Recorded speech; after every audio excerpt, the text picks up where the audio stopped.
نبئ عبادی انی انا الغفور الرحیم وَأَنَّ عَذَابِي هُوَ الْعَذَابُ الْأَلِيمُ، میرے بندوں کو خبر دے دیجئے کہ میں بہت بخشنے والا، بہت رحم کرنے والا ہوں، اور بے شک میرا عذاب بھی دردناک عذاب ہے۔ نبئ نبأ سے ہے خاص اور اہمیت والی خبر، ویری امپورٹنٹ نیوز۔ کیا یعنی اچھی طرح یہ بات بتا دیں کہ اللہ تعالیٰ بہت مہربان بھی ہے، بخشش بھی فرمانے والا ہے، اور اس کے ساتھ ساتھ دردناک عذاب دینے والا بھی ہے، تاکہ وہ امید کے ساتھ خوف بھی رکھیں، کیونکہ ایمان ان دونوں کے درمیان میں ہے، امید اور خوف کے۔ رسول اللہ صلی اللہ علیہ وسلم نے فرمایا، اگر مومن جان لے کہ اللہ کے پاس کتنی عقوبت یعنی سزا ہے تو کوئی اس کی جنت کی امید نہ رکھے، اور اگر کافر جان لے کہ اللہ کے پاس کس قدر رحمت ہے تو کوئی اس کی جنت سے نا امید نہ ہو۔ وَنَبِّئْهُمْ عَنْ ضَيْفِ إِبْرَاهِيمَ، اور انہیں ابراہیم کے مہمانوں کے بارے میں خبر دے دیجئے۔ جب وہ اس کے پاس داخل ہوئے تو انہوں نے سلام کہا۔ اس نے کہا، ہم تو تم سے خوف زدہ ہیں، کیونکہ وہ کھانا نہیں کھا رہے تھے، پیچھے پڑ چکے ہیں۔ انہوں نے کہا، ڈرو نہیں، ہم تمہیں ایک بہت علم والے لڑکے کی خوشخبری دے رہے ہیں۔ اس نے کہا، کیا تم اس حال میں مجھے خوشخبری دے رہے ہو کہ میں بڑھاپے کو پہنچ چکا ہوں؟ تو تم کس بات کی خوشخبری دے رہے ہو؟ انہوں نے کہا، ہم تمہیں حقیقی خوشخبری دے رہے ہیں، بس تم مایوس ہونے والوں میں شامل نہ ہو۔ اس نے کہا، وَمَن يَقْنَطُ مِن رَحْمَتِ رَبِّهِ إِلَّا الضَّالُّونَ، اور اپنے رب کی رحمت سے گمراہوں کے سوا کون مایوس ہو سکتا ہے؟ صرف بھٹکے ہوئے لوگ ہی مایوس ہوتے ہیں، جو سیدھے رستے پر ہوں وہ رب کی رحمت سے امید رکھتے ہیں، وہ مایوس نہیں ہوتے۔ قَالَ فَمَا خَطْبُكُمْ أَيُّهَا الْمُرْسَلُونَ، اس نے کہا، اے بھیجے ہوئے فرشتوں، تمہارا اور کیا اہم کام ہے؟ کیونکہ ان کو سمجھ آ گئی تھی کہ فرشتے صرف خوشخبری لے کے نہیں آئے، فرشتے عموماً کسی بڑی مہم پر آتے ہیں۔ انہوں نے کہا، ہم ایک مجرم قوم کی طرف بھیجے گئے ہیں، سوائے آل لوط کے ہم ان سب کو ضرور بچا لیں گے، سوائے اس کی بیوی کے ہم نے طے کر رکھا ہے کہ ضرور وہ پیچھے رہ جانے والوں میں سے ہے۔ پھر جب وہ بھیجے ہوئے فرشتے آل لوط کے پاس پہنچے، اس نے کہا، بے شک تم انجان معلوم ہوتے ہو۔ انہوں نے کہا، نہیں، بلکہ ہم تیرے پاس وہ عذاب لائے ہیں جس میں یہ شک کر رہے تھے، اور ہم تیرے پاس حق لے کر آئے ہیں، اور بے شک ہم سچے ہیں۔ بس تم اپنے گھر والوں کو رات کے ایک حصے میں لے چلو، اور خود ان کے پیچھے پیچھے چلتے رہو، اور تم میں سے کوئی ایک بھی پیچھے مڑ کر نہ دیکھے، اور جہاں کا تمہیں حکم دیا جا رہا ہے وہیں چلے جاؤ۔ لوط علیہ السلام کو پیچھے چلنے کا حکم کیوں دیا گیا؟ تاکہ وہ ان کی اچھی طرح حفاظت کر سکیں کہ کوئی پیچھے نہ رہ جائے، اور وہ مسلسل چلتے رہیں، ٹھہر کر آنے والوں کا انتظار نہ کرنا پڑے۔ نبی صلی اللہ علیہ وسلم کا طریقہ کیا تھا؟ رسول اللہ صلی اللہ علیہ وسلم سفر میں پیچھے رہتے تھے، کمزوروں کو آگے چلاتے اور سواری پر اپنے پیچھے بٹھاتے اور ان کے لیے دعا فرماتے۔ آپ بچوں کے ساتھ کبھی واک پہ نکلے، آپ تیز چلتے ہیں اور بچے آہستہ چلتے ہیں، کبھی کہیں کھڑے ہو جاتے ہیں، کبھی کچھ دیکھنے لگتے ہیں، اگر دو ہوں تو کبھی آپس میں لڑنے لگتے ہیں۔ تو آپ ان سے آگے تیز نہ چلیے، آپ ان کو ہمیشہ اپنے آگے رکھیے، یہ سنت سمجھ کر کیجئے۔ اور مڑ کے دیکھنے سے کیوں منع کیا گیا؟ کیونکہ پیچھے عذاب آنے والا تھا، اور انسان مڑ کے کسی چیز کو کیوں دیکھتا ہے؟ کب دیکھتا ہے؟ محبت سے، جہاں اتنی زندگی گزری ہو۔ جب اس جگہ کو چھوڑا جاتا ہے، جیسے نبی صلی اللہ علیہ وسلم نے مکہ کو چھوڑا تھا تو پیچھے مڑ کے دیکھا تھا نا، وہ تو مکہ تھا اس لیے دیکھا، لیکن یہ عذاب والی جگہ ہو رہی تھی تو اس لیے منع کیا گیا، یعنی کہیں تمہارا دل واپس اس میں نہ جائے، کیونکہ انسان جب اپنی پسند کی چیز کو دیکھتا ہے تو پھر کیا کرتا ہے؟ اس کے نکلنے میں کمزوری ہو جاتی۔ مثلا آپ گھر سے نکلے، بچہ رو پڑا تو آپ کیا کریں گے؟ اچھا میں نہیں جاتی۔ تو مراد یہ ہے کہ تم کسی اور طرف متوجہ نہ ہو، بس اب نکلے ہو وہاں سے تو نکل پڑو، اللہ کا ذکر اور شکر کرتے جاؤ، تمہاری رفتار میں کوئی کمی نہ ہو، قوم کی بربادی دیکھ کر تمہارا دل ان پہ نہ پسیجے۔ اور ہم نے اس کی طرف یہ بات پہنچا دی کہ صبح ہوتے ہی ان لوگوں کی جڑ کاٹ دی جائے گی، اور اس شہر کے رہنے والے خوشیاں مناتے ہوئے آ پہنچے لوط علیہ السلام کے پاس۔ یستبشرون، بہت خوش ہو رہے تھے، یعنی لوط علیہ السلام کے گھر نہایت خوبصورت لڑکوں کے آنے کی خبر سن کے بے اختیار خوش ہو کے دوڑتے ہوئے آ رہے تھے۔ اس نے کہا، یہ لوگ میرے مہمان ہیں، لہٰذا تم مجھے رسوا نہ کرو اور اللہ سے ڈرو اور مجھے ذلیل نہ کرو۔ انہوں نے کہا، کیا ہم نے تجھے جہان والوں سے منع نہ کیا تھا؟ یعنی ہم نے کہا نہ تھا کہ ہمارے ہوتے ہوئے اجنبی مسافروں کو مہمان نہ بنایا کرو اور ہمارے مقابلے میں کسی کی حمایت نہ کرو؟ اس نے کہا، یہ میری قوم کی بیٹیاں ہیں، اگر تمہیں کچھ کرنا ہی ہے تو ان سے نکاح کر لو۔ لعمرک انہم لفی سکرتہم یعمہون، آپ کی زندگی کی قسم، بے شک وہ اپنے نشے میں اندھے ہو رہے تھے۔ مفسرین کہتے ہیں کہ اللہ تعالیٰ نے نبی کریم صلی اللہ علیہ وسلم کی زندگی کی قسم کھائی اور آپ کی اتنی عزت افزائی کی کہ آپ کے علاوہ کسی انسان کی زندگی کی قسم نہیں کھائی. فَأَخَذَتْهُمُ الصَّيْحَةُ مُشْرِقِينَ، بس سورج طلوع ہوتے ہی ایک چنگھاڑ نے انہیں پکڑ لیا، پھر ہم نے اس کے اوپر کا حصہ اس کا نچلا کر دیا اور ہم نے ان پر پکی ہوئی مٹی کے پتھروں کی بارش برسائی. بے شک اس میں اہل فراست کے لیے کئی نشانیاں ہیں، اور بے شک وہ بستیاں ایک عام گزرگاہ پر واقع ہیں. بے شک اس میں مومنوں کے لیے ایک بڑی نشانی ہے، اور بے شک ایکا والے بڑے ظالم تھے. بعض علماء کہتے ہیں کہ اصحاب مدین اور اصحاب الایکا ایک ہی قبیلہ تھا، اور بعض نے ان کو الگ الگ شمار کیا ہے. ایکا جنگل والے. تو ہم نے ان سے انتقام لیا، اور بے شک وہ دونوں بستیاں ایک کھلی گزرگاہ پر واقع تھیں.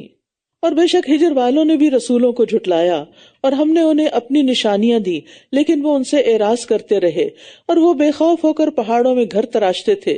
تو صبح سویرے انہیں بھی ایک چنگاڑ نے پکڑ لیا، تو جو کمائی وہ کرتے تھے وہ انہیں کچھ بھی کام نہ آئی. اور ہم نے آسمانوں اور زمین کو اور جو ان دونوں کے درمیان ہے حق کے ساتھ پیدا کیا، یعنی ایک حکمت کے ساتھ، ایک مقصد کے ساتھ. اور بے شک قیامت ضرور آنے والی ہے، بس آپ حسن و خوبی کے ساتھ درگزر کیجئے. جس شخص کو آخرت کی فکر ہوتی ہے نا، وہ لوگوں سے نہیں الجھتا، وہ ان کے ساتھ بحث کر کے وقت ضائع نہیں کرتا، وہ اپنے کام پر فوکس رکھتا ہے کہ زندگی مختصر ہے. ان ربک هو الخلاق العلیم، بے شک آپ کا رب ہی سب کو پیدا کرنے والا، خوب علم رکھنے والا ہے. اور بے شک ہم نے آپ کو بار بار دہرائی جانے والی 7 آیات اور عظمت والا قرآن عطا کیا ہے. 7 آیات سورۃ الفاتحہ کی. آپ اپنی نگاہوں کو ہرگز اس سامان زندگی کی طرف اٹھا کر بھی نہ دیکھیے جو ہم نے ان میں سے مختلف لوگوں کو دیا ہے، اور نہ ان پر غم کیجیے، اور مومنوں کے لیے اپنے بازو جھکائے رکھیے. یہاں نبی صلی اللہ علیہ وسلم کو دنیاوی چیزوں کو نہ دیکھنے کا حکم دیا جا رہا ہے تاکہ آپ اس سے بہتر اور عظیم چیز کی طرف دیکھ سکیں. جو لوگ بہت زیادہ دنیاوی چیزوں میں گم ہو جاتے ہیں، ہر وقت دنیا دنیا، شاپنگ، نئے سے نئی چیزیں خرید رہے ہیں، عموماً پھر ان کے پاس وقت نہیں رہتا وہ کائنات میں غور و فکر کریں، وہ اللہ کی کتاب میں غور و فکر کریں، وہ دنیا کے سامان میں ہی الجھے رہتے ہیں. تو جتنا مختصر سامان زندگی ہو اتنا ہی انسان زیادہ فوکسڈ ہوتا ہے. اور پھر آپ دیکھیے کہ دنیا کی چیزوں پہ حیران بھی نہیں ہونا چاہیے، اور دنیاوی زینت کی چیزیں جو ہیں یہ تو جلد ختم ہو جائیں گی، ختم نہیں ہوتی تو آؤٹ ڈیٹڈ ہو جاتی ہیں، اینٹیک ہو جاتی ہیں. اس کی بجائے آخرت میں فائدہ دینے والے اعمال کی طرف توجہ دینی چاہیے. اور کہہ دیجئے بے شک میں تو کھلم کھلا خبردار کرنے والا ہوں، جیسے ہم نے تقسیم کرنے والوں پر اتارا جنہوں نے پڑھی جانے والی کتاب کو ٹکڑے ٹکڑے کر دیا، یعنی کچھ کو مانا کچھ کو مانا ہی نہیں. پس آپ کے رب کی قسم ہم ان سب سے ضرور سوال کریں گے اس کے بارے میں جو وہ کیا کرتے تھے. فاصدع بما تؤمر وأعرض عن المشرکین، پس جو حکم آپ کو دیا جا رہا ہے انہیں کھول کر سنا دیجئے اور مشرکوں سے اعراض کیجئے. بے شک ہم آپ کو مذاق اڑانے والوں کے مقابلے میں کافی ہیں جو اللہ کے ساتھ دوسرا معبود بنا لیتے ہیں، بس ان قریب یہ جان لیں گے. اور یقیناً ہم جانتے ہیں کہ بے شک آپ کا سینہ ان باتوں سے تنگ ہوتا ہے جو یہ بناتے ہیں. بس آپ اپنے رب کی حمد کے ساتھ اس کی تسبیح کیجیے اور سجدہ کرنے والوں میں سے ہو جائیے. تو سینے کی تنگی کا علاج لوگوں کی باتوں سے دل پہ جو گھٹن ہوتی ہے اس کا علاج تسبیح میں ہے. تسبیح کا مطلب ہوتا ہے اللہ ہر عیب، ہر نقص اور ہر ایسی چیز سے پاک ہے جو اس کے لائق نہیں. اور حمد کا معنی ہوتا ہے کہ وہ تمام صفات کمال کے ساتھ آراستہ ہے، اور ہم اس کی تعریف ان تمام صفات کے ساتھ کرتے ہیں جو اس کی شان کے لائق ہیں.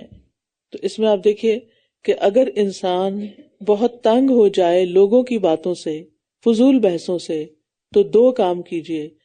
فسبح بحمد ربک، رب کی تسبیح پکڑ لیجئے، اور سبحان اللہ والحمد للہ ولا الہ الا اللہ واللہ اکبر. اور یہ تسبیح جو ہے یہ اگر انسان دشمن سے خوف کھاتا ہے تو اس کے لیے بھی فائدہ دیتی، نہیں خوف کا علاج بھی ہے یہ تسبیح. اور دوسرا کام وَقُم مِّنَ السَّاجِدِينَ اسْتَعِينُوا بِالصَّبْرِ وَالصَّلَاةِ، تو مصیبت اور تنگی میں یہ 2 کام کرنے ہیں. اور سجدے کا خاص طور پر یہاں کیوں ذکر کیا گیا؟ کیونکہ سجدے میں انسان سب سے زیادہ اپنے رب کے قریب ہوتا ہے. تو تکلیف اور پریشانی کے وقت نفل پڑھ کے سجدے میں جا کر کیا کریں؟ دعا کریں تاکہ اللہ تعالیٰ اس تکلیف کو دور کر دے. اور یہ صرف نبی صلی اللہ علیہ وسلم کے لیے نہیں بلکہ یہ امتیوں کے لیے بھی ہے. نبی صلی اللہ علیہ وسلم کے پاس حضرت فاطمہ آئی تھی نا کہ چکی پیسنے اور مشق میں پانی ڈھونے کی وجہ سے بہت تھک جاتی ہیں, تو کوئی خادم انہیں دیا جائے. تو آپ نے ان کو کیا دیا تھا؟ تسبیحات کا نسخہ دیا تھا, آپ بھی آزمائیے. اسی طرح ایک حدیث میں آتا ہے جو شخص رات سے خوف کھائے کہ وہ اسے پریشان کرے گی, کچھ لوگوں کو ڈپریشن ہونے لگتا ہے نا, مغرب کے ساتھ ہی طبیعت خراب ہونے لگتی ہے, یا مال خرچ کرنے سے بخل کرے, صدقہ نہیں زیادہ کر سکتا, دل بخیل ہے, یا دشمن سے مقابلہ کرنے سے ڈرے, تو چاہیے کہ وہ اس قول کی کثرت کر دے سبحان اللہ و بحمدہ, کیونکہ یہ اللہ کے نزدیک سونے کا پہاڑ اللہ کے راستے میں خرچ کرنے سے زیادہ محبوب ہے. کس کے پاس ہمت ہے کہ سونے کا پہاڑ خرچ کرے؟ اور صبح شام سورج نکلنے سے پہلے اور سورج غروب ہونے سے پہلے 100 دفعہ اس کی تسبیح کر لینا تمام گناہوں کی معافی کا ذریعہ بھی ہے.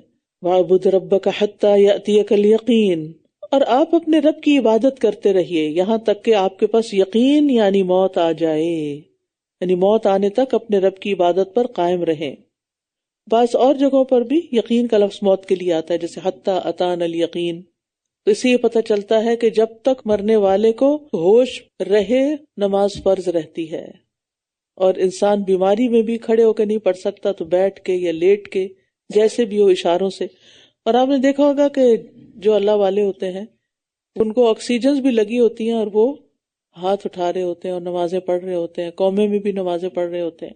سورۃ النحل یہ سورۃ النعم بھی ہے, کیونکہ اس کی ابتدا میں اللہ تعالیٰ نے اپنی نعمتوں کے اصول اور اس کے قواعد بیان کیے ہیں, اور اس کے آخر میں وہ امور بیان کیے ہیں جو ان کی تکمیل کرتے ہیں. بسم اللہ الرحمن الرحیم. أتى أمر الله فلا تستعجلوه سبحانه وتعالى عما يشركون. ينزل الملائكة بالروح من أمره على من يشاء من عباده أن أنذروا أنه لا إله إلا أنا فاتقون. خلق السماوات والأرض بالحق تعالى عما يشركون. اللہ کا حکم آ پہنچا بس تم اسے جلدی نہ مانگو, وہ پاک اور بلند تر ہے اس سے جو یہ شریک ٹھہراتے ہیں. امر اللہ سے مراد قیامت یعنی قریب آ چکی ہے, یا پھر مختلف قسم کے عذاب کا نزول بھی ہے, کیونکہ وہ عذاب کا مطالبہ کرتے تھے تو انہیں کہا گیا کہ تم جلدی مت کرو. یہاں آ چکی, آ گئی, ماضی کا صیغہ استعمال کیا گیا ہے. جب کوئی چیز بہت قریب ہوتی ہے تو آپ سمجھو کہ ہو گئی. اب مثلاً آپ کو کوئی کام کہتا ہے تو آپ سمجھو بس ہو گیا, یعنی آپ یقین رکھیں کہ یہ ہوگا ہی ہوگا. اور یہاں مسلمانوں کو بھی تسلی دی جا رہی ہے, کیونکہ بعض ان میں سے بھی یہ چاہتے تھے کہ اللہ کا عذاب جلد آئے اور یہ دشمن ختم ہو جائیں. وہ فرشتوں کو اپنے بندوں میں سے جس پر چاہتا ہے اپنے حکم سے وحی کے ساتھ اتارتا ہے کہ تم لوگوں کو خبردار کرو کہ میرے سوا کوئی معبود نہیں, بس تم مجھی سے ڈرو. اور ملائکہ سے مراد یہاں جبریل اور ان کے ساتھ وحی کے محافظ فرشتے ہیں, اور صرف جبریل بھی مراد ہو سکتے ہیں.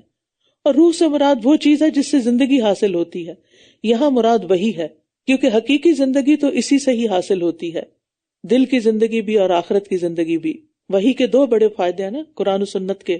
کیا؟ ایک دنیا میں اس دل کو زندہ رکھتی ہے تو اس زندگی کو بھی انسان انجوائے کرتا ہے, اور دوسرا مرنے کے بعد آخرت میں ہمیشہ کے لیے کامیابیوں کا زینہ ہے. اس نے آسمانوں اور زمین کو حق کے ساتھ پیدا کیا ہے, وہ بلند تر ہے اس سے جو یہ شریک ٹھہراتے ہیں. یہاں اللہ تعالیٰ کی توحید اور قدرت کے بے شمار دلائل بہت انوکھے انداز سے بیان کیے جائیں گے. اب یہاں سے آغاز ہو گیا ہے. فرمایا کہ اس کا کوئی شریک نہیں, کیونکہ وہ خالق ہے اور زمین و آسمان کی ہر ہستی اور ہر چیز مخلوق ہے.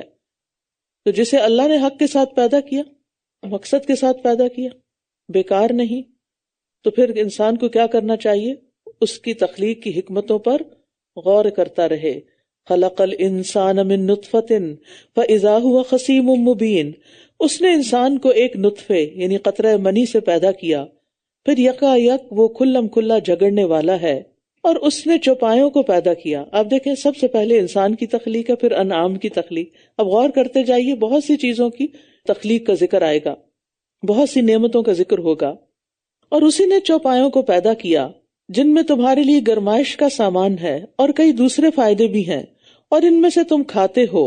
انعام سے مراد اونٹ، گائے، بھیڑ اور بکریاں ہیں، اور ان کی جو اون ہوتی ہے، کھال ہوتی ہے، اس سے بہت سے فائدے حاصل ہوتے ہیں. یعنی خاص طور پر انسان ونٹر ڈریسز بناتا ہے، اور دیگر بھی بہت سے منافع ہیں. ان پہ سواری بھی ہوتی ہے، ان کے ذریعے ہل چلائے جاتے ہیں. یعنی بعض کو سواری کے کام لاتے ہیں، جیسے اونٹ ہے، بیل ہے، ان سے پانی کھینچتے ہیں. اور اس کے علاوہ بھی کھانے میں استعمال ہوتے ہیں، یعنی گوشت، دودھ، دہی، یہ ساری چیزیں جو ضرورت کی ہیں ان سے حاصل ہوتی ہیں. اور ان میں تمہارے لیے خوبصورتی کا سامان ہے جب تم شام کے وقت چرا کر لاتے ہو. یعنی صبح بھوکے ہوتے ہیں نا، تو میں کر کے جا رہے ہوتے ہیں، ادھر ادھر سر مارتے، وہ اتنا خوبصورت منظر نہیں ہوتا جتنا شام کا ہوتا ہے، کیونکہ اس وقت ان کے پیٹ بھرے ہوتے ہیں. اور جب تم صبح کے وقت چرانے کو لے جاتے ہو، یعنی لے جانے کا ایک اور منظر ہے اور واپسی کا ایک اور منظر ہے. اور جمال کی ایک صورت یہ بھی ہے کہ وہ دنیا کی دولت ہے، دیکھ کے جو مالک ہے وہ خوش ہوتا ہے کہ بکریاں ہیں کہ پھیلتی ہی چلی گئیں اور ریوڑ بڑے سے بڑا ہوتا چلا گیا. اور وہ تمہارے بوجھ اس شہر تک اٹھا لے جاتے ہیں جہاں تم ذاتی مشقت کے بغیر پہنچنے والے نہ تھے. بے شک تمہارا رب یقیناً بہت شفقت کرنے والا، نہایت رحم کرنے والا ہے. اور گھوڑے اور خچر اور گدھے اسی نے پیدا کیے تاکہ تم ان پر سواری کرو، اور وہ سامان زینت بھی ہیں، اور وہ پیدا کرے گا جو تم نہیں جانتے.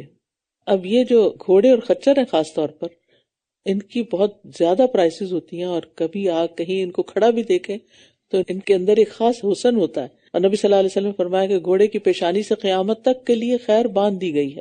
تو یہاں پر انعام میں ان کا ذکر نہیں کیا الگ سے، اسی لیے بعض علماء کہتے ہیں کہ گھوڑے، خچر، گدھے کا گوشت کھانا حرام ہے. خچر گدھے کا تو واضح ہے، لیکن گھوڑے کے بارے میں اختلاف ہے، بعض کہتے ہیں حلال ہے، بعض کہتے ہیں نہیں.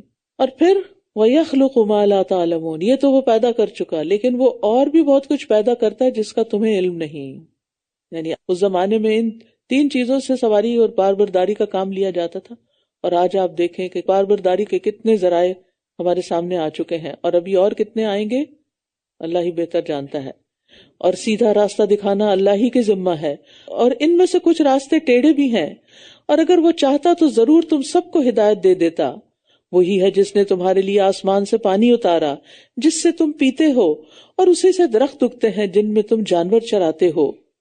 وہ تمہارے لیے اس پانی کے ذریعے کھیتی، زیتون، کھجور کے درخت، انگور اور ہر قسم کے پھل اگاتا ہے. بے شک اس میں یقیناً ایک نشانی ہے ان لوگوں کے لیے جو غور و فکر کرتے ہیں. یعنی ایک ہی پانی، ایک ہی زمین، ایک ہی ہوا اور ایک ہی سورج، لیکن طرح طرح کی نباتات، طرح طرح کے پھل. اور اس نے تمہارے لیے رات اور دن اور سورج اور چاند کو مسخر کیا ہے، اور اس کے حکم سے ستارے مسخر کیے گئے ہیں. بے شک اس میں یقیناً نشانیاں ہیں ان لوگوں کے لیے جو عقل رکھتے ہیں. تسخیر کا مطلب ہوتا ہے کسی چیز کو اس کا اختیار اور مرضی ختم کر کے اپنا تابع بنا کر اپنی مرضی کے مطابق چلانا. تو یہاں اللہ سبحانہ تعالیٰ نے انسانوں کے لیے مسخر کیا کہ انسان ان سے اپنی مرضی کے مطابق فائدے اٹھا سکیں. اور اس نے تمہارے لیے جو کچھ زمین میں پھیلا دیا ہے ان کے رنگ مختلف ہیں. یقیناً اس میں ان لوگوں کے لیے نشانی ہے جو نصیحت حاصل کرتے ہیں. ذرا کا مطلب ہوتا ہے بکھیرنا، پھیلانا، یعنی توالد و تناسل کے ذریعے پھیلانا. اسی سے ذریت کا لفظ ہے. آدم اور حوا اترے تھے اور بے شمار نسل انسانی زمین بھر میں پھیل چکی ہے. اسی طرح ہر طرح کے حیوانات پھیل گئے، پودے بے شمار. یہ اللہ کی توحید کی بڑی بڑی نشانیوں میں سے ہے. اور وہی ہے جس نے سمندر کو مسخر کیا تاکہ تم اس میں سے تر و تازہ گوشت کھاؤ، اور تم اس میں سے زیورات نکالو جنہیں تم پہنتے ہو، اور تم کشتیوں کو دیکھتے ہو جو اسے چیرتی ہوئی چلتی ہیں تاکہ تم اس کا فضل تلاش کرو اور تاکہ تم شکر ادا کرو. تو اللہ تعالیٰ نے سمندر کو انسان کے لیے مطیع بنا دیا، ورنہ جتنی بڑی وہ طاقت ہے اور جس طرح وہ بکھرتا ہے، اگر وہ بکھرتا چلا جائے تو انسان زندہ نہ رہ سکے زمین پر.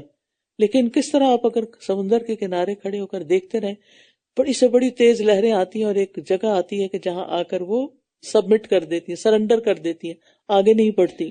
اور پھر آپ دیکھیں کہ اتنا زیادہ پانی ہونے کے باوجود کس طرح کشتیاں آرام سے اس میں چلتی ہیں.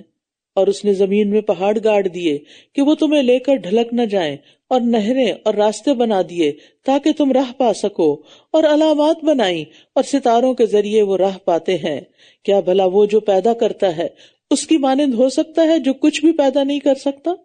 کیا پھر بھی تم نصیحت حاصل نہیں کرتے؟ یعنی یہ سب نعمتیں جو ذکر ہوئی ہیں سبھی کو پتا ہے کہ یہ اللہ نے پیدا کی ہیں، لیکن جنہیں تم پکارتے ہو انہوں نے تو کچھ بھی پیدا نہیں کیا، وہ تو ایک مکھی کا پر تک نہیں بنا سکتے، تو پھر تم ان کی پیروی کیوں کرتے ہو، تم ان کی پرستش کیوں کرتے ہو؟ کیونکہ الہ تو خالق ہوتا ہے نا، رب ہوتا ہے، اور اگر تم اللہ کی نعمتیں گننے لگو تو انہیں گن نہ سکو گے، بے شک اللہ ہی بہت بخشنے والا نہایت رحم کرنے والا ہے۔ یعنی اللہ کی نعمتیں ہمارے شمار سے باہر ہیں، ہماری گنتی ختم ہو جائے لیکن نعمتیں ختم نہیں ہوتی، لیکن انسان بڑا ہی ناشکرا ہے کہ وہ ان نعمتوں کی قدر نہیں کرتا۔ اور اللہ جانتا ہے جو کچھ تم چھپاتے ہو اور جو کچھ تم ظاہر کرتے ہو۔ اللہ کے سوا کوئی بھی سب لوگوں کے اعمال نہیں جان سکتا، نیور۔ قلب کے اعمال تو دور کی بات، جو ظاہر کے اعمال ہیں وہ بھی سب نہیں پتا ہوتے۔ ہمیں اپنے بچوں کا نہیں پتا ہوتا، ہمارے ماں باپ کو ہمارا نہیں پتا ہوتا تھا، چند چیزیں جو ظاہر ہیں، جتنی دیر ہم ان کے سامنے ہیں وہ انہیں پتا ہے۔ اسکول میں ہم کیا کر رہے ہیں، کھیل کے میدان میں کیا کر رہے ہیں، ہر وقت تو وہ ہمیں نہیں دیکھ سکتے۔ اور وہ اللہ کے سوا جنہیں پکارتے ہیں وہ کوئی چیز پیدا نہیں کر سکتے بلکہ وہ خود پیدا کیے جاتے ہیں۔ لا یخلقون شیئا وہم یخلقون، مردے ہیں، زندہ نہیں ہیں، اور وہ شعور نہیں رکھتے کہ وہ کب دوبارہ اٹھائے جائیں گے۔ یعنی اس سے مراد مردہ لوگ ہیں جن کی مشرک لوگ عبادت کرتے تھے۔ یہ مضمون اور جگہوں پر بھی آتا ہے، یہاں پر کیا آ رہا ہے؟ وما یشعرون ایان یبعثون، اور وہ شعور نہیں رکھتے کہ وہ دوبارہ کب اٹھائے جائیں گے۔ یہ شعور کس میں ہوتا ہے؟ جمادات میں، حیوانات میں، انسانوں میں؟ تو اس سے کیا پتہ چلتا ہے کہ لوگوں نے انسانوں کو بھی اپنا رب بنا رکھا ہے، ان کو بھی اسی طرح پوچھتے ہیں اور ان کی بھی ایسی اطاعت کرتے ہیں جیسی اللہ کی کرنی چاہیے۔ اور کچھ لوگ تو زندہ چھوڑے مردوں کو اپنا رب بنا کے بیٹھے ہوئے ہیں، ان کی قبروں میں جو دفن ہے وہ سمجھتے ہیں کہ یہ اندر زندہ ہے اور ہم زندوں کو پکار رہے ہیں۔ تو یہاں سے کیا پتہ چل رہا ہے؟ امواتن، جو مر گیا وہ مر گیا، غیر احیاء، دوبارہ تاکیدن کا، مردہ ہے، زندہ ہے نہیں، زندہ نہیں ہے، کیوں سمجھتے وہ زندہ ہے؟ اور ان کو تو یہ بھی نہیں پتا کہ قیامت کب آئے گی اور ہم یہاں سے کب اٹھیں گے۔ تو اس میں قبر پرستی کا واضح رد ہے، اور معبود کے لیے تو یہ سب کچھ جاننا بڑا ضروری ہوتا ہے۔ اس لیے اللہ کے سوا کوئی معبود نہیں، کوئی الہ نہیں۔ الہکم الہ واحد، تمہارا معبود تو بس ایک ہی معبود ہے۔ تو وہ لوگ جو آخرت پر ایمان نہیں لاتے ان کے دل انکاری ہیں اور وہ تکبر کرنے والے ہیں۔ لا جرم ان اللہ یعلم ما یسرون وما یعلنون انہ لا یحب المستکبرین، کوئی شک نہیں کہ یقیناً اللہ جانتا ہے جو کچھ یہ چھپاتے ہیں اور جو کچھ یہ ظاہر کرتے ہیں، بے شک وہ تکبر کرنے والوں کو پسند نہیں کرتا۔ اور جب ان سے پوچھا جاتا ہے تمہارے رب نے کیا اتارا ہے تو وہ کہتے ہیں کہانیاں ہیں پہلوں کی۔ قرآن کو انہوں نے بے اصل جھوٹی کہانیاں اور افسانے بنا دیا، اور یہ دراصل ان کا تکبر تھا، تکبر کی وجہ سے ایسا کہتے تھے۔ اور اللہ تعالیٰ انہیں کیوں کرنے دے رہا ہے یہ سب، کیوں کہنے دے رہا ہے؟ لِيَحْمِلُوا أَوْزَارَهُمْ كَامِلَةً يَوْمَ الْقِيَامَةِ وَمِنْ أَوْزَارِ الَّذِينَ يُضِلُّونَهُمْ بِغَيْرِ عِلْمٍ أَلَا سَاءَ مَا يَزِرُونَ، تاکہ وہ قیامت کے دن اپنے پورے بوجھ اور ان لوگوں کے بوجھ بھی اٹھائیں جنہیں وہ بغیر علم کے گمراہ کرتے رہے۔ آگاہ رہو کتنا برا بوجھ ہے جو یہ اٹھا رہے ہیں۔ یعنی جو لوگ بھی قرآن کے بارے میں ایسی باتیں کر کے لوگوں کو حق سے دور کر دیتے ہیں، وہ دراصل ان کے بھٹکنے کا وبال بھی چکھیں گے، ان کے غلط کاموں کی سزا بھی ان کے حصے میں آئے گی، کیونکہ انہوں نے ان کو بھی بھٹکا دیا غلط باتیں کر کے۔ یاد رکھیے دین کے بارے میں، دین والوں کے بارے میں جب آپ کوئی ایسی باتیں کرتے ہیں کہ لوگ ان سے متنفر ہوں تو اس کا نقصان کیا ہوتا ہے؟ لوگ دین سے دور بھاگ جاتے ہیں۔ تو پھر ایسا کرنے والا، بھٹکانے والا خود بھی سزا پائے گا، اور انہوں نے جو بھٹک کے غلط کام کیے ان کی بھی سزا ملے گی۔ قد مکر الذین من قبلہم، یقیناً ان سے پہلے کے لوگوں نے بھی چالیں چلی تھیں، تو اللہ ان کی عمارت کی بنیادوں سے آیا تو ان کے اوپر سے چھت انہی پر گر پڑی، اور ان پر وہاں سے عذاب آیا جہاں سے وہ شعور بھی نہ رکھتے تھے۔ یعنی کسی عمارت کی اگر بنیاد گرا دی جائے تو وہ عمارت باقی نہیں رہتی۔ پھر قیامت کے دن وہ انہیں رسوا کرے گا اور فرمائے گا کہاں ہیں میرے وہ شریک جن کے بارے میں تم جھگڑتے تھے؟ تو وہ لوگ جنہیں علم دیا گیا کہیں گے آج کے دن ساری رسوائی اور برائی کافروں پر ہے۔ رسوائی جو ہوتی ہے نا، یہ جسمانی عذاب سے بھی بڑھ کے ہوتی ہے، کیونکہ بعض اوقات آپ کو کوئی تکلیف ہو رہی ہوتی ہے لیکن آپ کے چہرے پر اس کے آثار نہیں آتے۔ کچھ لوگ بہت ایکسپریسو ہوتے ہیں، چھوٹی چھوٹی چیزیں بھی ان کی دیکھنے والا محسوس کر لیتا ہے، لیکن یہ جو رسوائی ہے یہ تو ہے ہی ظاہر، یعنی اس کے آثار پورے جسم اور چہرے پر واضح ہوتے ہیں تو کوئی چھپا نہ سکے گا۔ الذین تتوفاہم الملائکۃ ظالمی انفسہم، وہ لوگ جنہیں فرشتے اس حال میں فوت کرتے ہیں کہ وہ اپنی جانوں پر ظلم کر رہے ہوتے ہیں، تو وہ فرمانبرداری پیش کرتے ہیں کہ ہم کوئی برے کام نہیں کر رہے تھے۔ کیوں نہیں؟ بے شک اللہ خوب جانتا ہے جو کچھ تم کیا کرتے تھے۔ یہاں مشرک کی موت کا منظر بتایا جا رہا ہے اور اس کی کیفیت بھی، کہ جب ان کی روحیں قبض کری جاتی ہیں تو وہ بہت عاجزی کا مظاہرہ کرتے ہیں، اور اسے بھی پتہ چلتا ہے کہ مرتے ہی انسان کو عذاب کی خبر دے دی جائے گی۔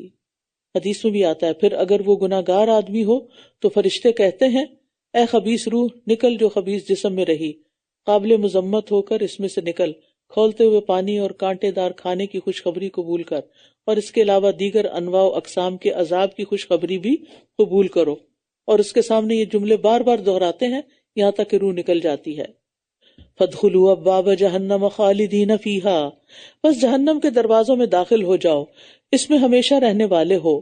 بس کتنا برا ٹھکانہ ہے تکبر کرنے والوں کا، یعنی موت کے فوراً بعد جہنم میں داخلہ۔ اور جب تقوی والوں سے کہا جاتا ہے کہ تمہارے رب نے کیا نازل فرمایا تو وہ کہتے ہیں بہت بڑی خیر، جن لوگوں نے اس دنیا میں اچھا کیا ان کے لیے دنیا میں بھی اچھائی ہے اور آخرت کا گھر بہت بہتر ہے، اور کتنا اچھا گھر ہے تقوی والوں کا۔ تو اس میں خوشخبری دی جا رہی ہے کہ سچے مومنوں کے لیے دنیا میں بھی سکون اور اطمینان ہے۔ للذین احسنوا فی ہذہ الدنیا حسنہ، اچھا کرنے والوں کو اس دنیا میں بھی اچھا ملے گا۔ ولدار الآخرۃ خیر، دنیا کتنی بھی اچھی ہو دنیا ہی ہے، گھٹیا ہی ہے، اصل گھر تو آخرت ہے، اور وہ کتنا اچھا گھر ہے مومنوں کا۔ ہمیشگی کے باغات ہیں جن میں وہ داخل ہوں گے، ان کے نیچے سے نہریں بہہ رہی ہوں گی، جو کچھ وہ طلب کریں گے ان کے لیے اس میں موجود ہوگا۔ تقوی والوں کو اللہ اسی طرح بدلہ دے گا۔ وہ جنہیں فرشتے اس حال میں فوت کرتے ہیں کہ وہ پاک صاف ہوتے ہیں، وہ کہتے ہیں سلام ہو تم پر، داخل ہو جاؤ جنت میں ان اعمال کے بدلے جو تم کیا کرتے تھے۔ تو اس سے پتہ چلتا ہے کہ موت کے وقت جو فرشتے آتے ہیں وہ آتے ہی کمیونیکیشن شروع کر دیتے ہیں۔ اچھا کرنے والوں کے پاس فرشتے اچھی خوشخبری لاتے ہیں۔ اور پھر آپ یہاں دیکھیے کہ اس حال میں کہ طیبین تھے، یعنی ان کے دل اللہ کی معرفت اور محبت سے لبریز تھے، ان کی زبان اللہ کے ذکر سے تر تھی، اور وہ اللہ کی اطاعت کے کام کر رہے تھے۔ اور یاد رکھیے کہ جب ملک الموت آتے ہیں اور پاک روح کے پاس آتے ہیں تو کہتے ہیں کہ اے پاکیزہ نفس اللہ کی مغفرت اور رضامندی کی طرف چلو۔ اب وہ خوش ہو جاتا ہے انسان۔